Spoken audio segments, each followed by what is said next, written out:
Les États-Unis sont dépassés par l'avancée majeure des Russes dans la région de l'Est du pays. Les Européens sont débordés. Actuellement, ils sont en train de voir exactement qu'est-ce qu'il faut faire pour arrêter cette avancée, mesdames et messieurs. Parce que les merceaux et les commandos qui ont été formés en Grande-Bretagne, on les a envoyés dans la région russe de Kursk. Et dans cette région, ils ne font que perdre. Les blindés qu'ils ont envoyés, les blindés occidentaux, les chars qu'ils ont envoyés, chars Léopard, chars Challenger, les Abrams et les véhicules blindés qu'ils ont envoyés, on est en train de détruire ces véhicules-là un à un. Et les troupes de M. Zelensky, on est en train de les réduire en silence un à un parce qu'ils ne peuvent plus avancer et ils ne peuvent plus retourner. Pendant ce temps, à Donbass, mesdames et messieurs, la Russie continue inexorablement à engloutir les villages, à engloutir les localités, à engloutir les villes. Et vous devez savoir que ce vendredi, il y a quelque chose d'exceptionnel qui vient de se passer là. C'est le ministère de la Défense russe qui nous informe. Avant, ils avaient les difficultés à prendre les villages. On nous annonçait seulement que les troupes russes améliorent leur position. Mais ce vendredi, il y a quelque chose c'est-à-dire quelque chose d'anormal qui s'est passé. C'est 3 localités qu'ils ont pris en même temps. 3 localités qu'ils ont pris en même temps. 3 villages qu'ils ont pris en même temps. Ça, c'est du jamais vu. Depuis le début des opérations, c'est du jamais vu. Ils passaient, par exemple, parfois une semaine autour d'un village. Mais là, ils vont tellement vite que les alliés même se disent, ben, c'est fini, on a perdu la guerre. C'est terminé. Qu'est-ce qu'il faut faire? Est-ce qu'il faut envoyer nos propres troupes, les troupes américaines, françaises, allemandes, là, aller contrecarrer les Russes qui avancent, au risque de déclarer la guerre ouvertement à la Russie? Ben, ça, c'est un très grand risque, mesdames et messieurs. 3 nouvelles localités que la Russie vient de prendre autour de Pokrovsk. Cette ville est dorénavant dans le filet de la Russie. Mesdames et messieurs, nous allons voir d'abord ce que le ministère russe de la Défense nous dit. Partagez la vidéo dans tous les groupes possibles. Oui, abonnez-vous sur ma chaîne YouTube KantéJ Visionnaire. Le vrai, activez la cloche de notification pour ne plus rater mes émissions. L'armée russe a revendiqué la prise de 3 nouveaux villages dans l'est de l'Ukraine. L'armée russe a revendiqué ce vendredi 30 août 2024 la prise de 3 nouveaux villages dans l'est de l'Ukraine où elle poursuit son avancée face à des troupes ukrainiennes en infériorité numérique et manquant de puissance de feu, mesdames et messieurs. L'on nous apprend aussi que dans son compte rendu, n'est-ce pas, de la semaine, publié ce vendredi, en début d'après-midi, mesdames et messieurs, ce télégramme, le ministère de la Défense russe affirme s'être emparé de 3 encore villages qui n'avaient pas été mentionnés jusqu'à présent, relatent effectivement les médias.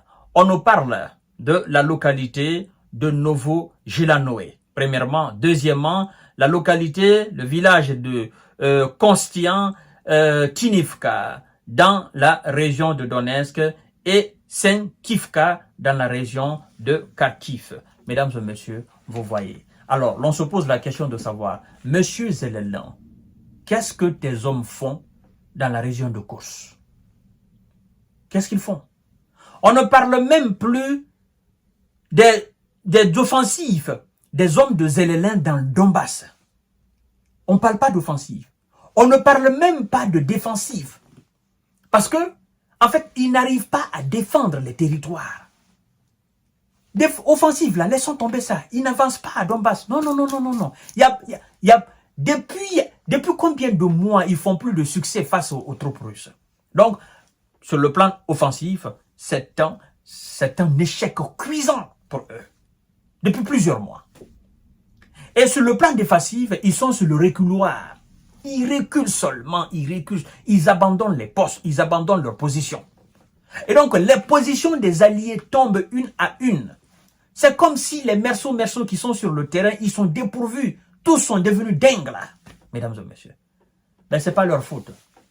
La faute aux alliés qui font des grands discours, mais sur le terrain qui ne font absolument rien. La faute aux alliés qui promettent des armes de longue portée, qui promettent des chars, qui promettent des missiles, qui promettent toutes sortes d'armes à l'Ukraine, mais dont le fournissement peut prendre des fois 2 mois, 3 mois, 4 mois, 5 mois, 6 mois. Vous imaginez? Vous imaginez? C'est que le ministre des Affaires étrangères ukrainien a dit, M. Dimitri Kuleba, c'était au mois de juillet.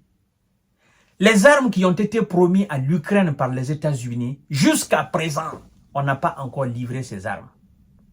Vous imaginez?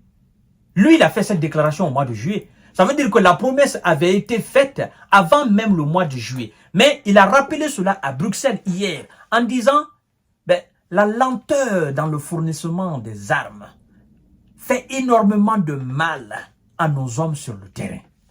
Ils n'ont pas les moyens. Sur le plan militaire, il n'y a plus d'hommes. Et malgré qu'il n'y a plus d'hommes, le gars, dans sa folie, il trouve quelques bataillons, il les envoie dans la région de course. Mais oh non, ce calcul-là, cette stratégie-là n'a pas payé. Parce que si l'espoir était que les hommes de Vladimir Poutine se dirigent dans la région de course, eux, ils ont lu dans la tête de M. Zelensky. Cette fois-ci, il ne peut pas nous dire que sa stratégie militaire a été vendue à l'armée russe. Non, parce que c'est ce qu'il a dit lors de la contre-offensive qui a échoué. Leur contre-offensive qui a échoué. M. Zelensky est sorti ici pour nous dire « Oh non, le plan d'attaque qui a été planifié avec nos alliés, quelqu'un a vendu cela aux Russes avant même qu'on ne commence les attaques. C'est ce qui a fait que nous avons perdu la contre-offensive. » Mais cette fois-ci, qu'est-ce qui a fait que vous avez perdu dans la région de Kursk? Qu'est-ce qui a fait que vous avez envoyé ces hommes là-bas? Quel était le but? Le but était de les envoyer et de perdre le pays. Mais ceux qui ont conseillé Zelensky, je vais vous dire quelque chose. En fait, ils sont aujourd'hui déçus de la Russie. Les Ouïzas sont déçus de la réaction russe. Parce que qu'est-ce qu'ils auraient voulu? Les Ouïzas auraient voulu que envoyer les troupes de M. Zelensky sur le territoire russe, la Russie allait automatiquement faire usage des armes nucléaires et que la Russie allait pulvériser immédiatement l'Ukraine. La Russie allait raser complètement l'Ukraine, chose que la Russie n'a pas fait. Et donc les Ouïzas sont déçus de la Russie. Ils sont déçus à plus d'un titre. Ils se disent, mais ce gars-là, qu'est-ce qui se passe? On a pensé que en envoyant les troupes, il va dire, oh non, vous avez dépassé toutes les lignes rouges. C'est terminé, on va raser l'Ukraine. Et comme ça, tout le monde entier sera là pour voir ce que la Russie allait faire. Mais cette décision n'est pas tombée. La Russie ne l'a pas fait. La Russie n'a pas rasé l'Ukraine. Par contre, qu'est-ce qui se passe? La Russie même a piégé l'Ukraine là. En fait, en tant que la Russie maintient les soldats de M. Zelensky sur le territoire russe, qu'est-ce qui se passe? Zelensky ne peut pas envoyer d'autres soldats. Et il ne peut pas faire revenir ses propres soldats. Il est obligé de passer par les moyens pour les ravitailler. Et donc, toi, tu es en difficulté au niveau d'un seul front, et maintenant tu divises tes fronts. Tu fais 2 fronts, 2 grands fronts. Comment tu vas faire pour la ravitailler ces 2 grands fronts? Et ça fait énormément plaisir à la Russie aujourd'hui qu'une partie de l'armée ukrainienne soit engagée dans un autre front. Et vous allez voir dans un avenir proche là, dans quelques mois là, vous allez voir que la Russie va ouvrir aussi un autre front pour diviser plus. Parce qu'eux, ils ont dit qu'ils ont envoyé les hommes chez Vladimir Poutine pour étirer les lignes de Vladimir Poutine. Mais qu'est-ce que Vladimir Poutine va faire dorénavant? Il va ouvrir un autre front vers la frontière de Bélarussie. Et comme ça, lui, au lieu qu'on étire ces lignes, c'est lui qui va étirer davantage les lignes de M. Zelensky. Il sera obligé d'envoyer encore d'autres troupes là-bas pour aller contrecarrer, n'est-ce pas, les Russes qui vont attaquer vers la frontière bélarusse. Et qu'est-ce qui va se passer?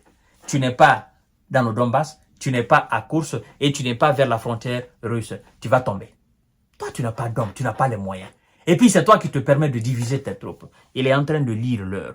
3 nouvelles localités viennent d'être conquises par l'armée russe, mesdames et messieurs. Ils n'ont plus de limite. Il n'y a rien en face, comme disait Laurent Gbagbo. C'est le maïs qui est en face. À tout à l'heure pour notre série d'informations et de décortiquage. Merci beaucoup et partagez la vidéo dans tous les groupes possibles.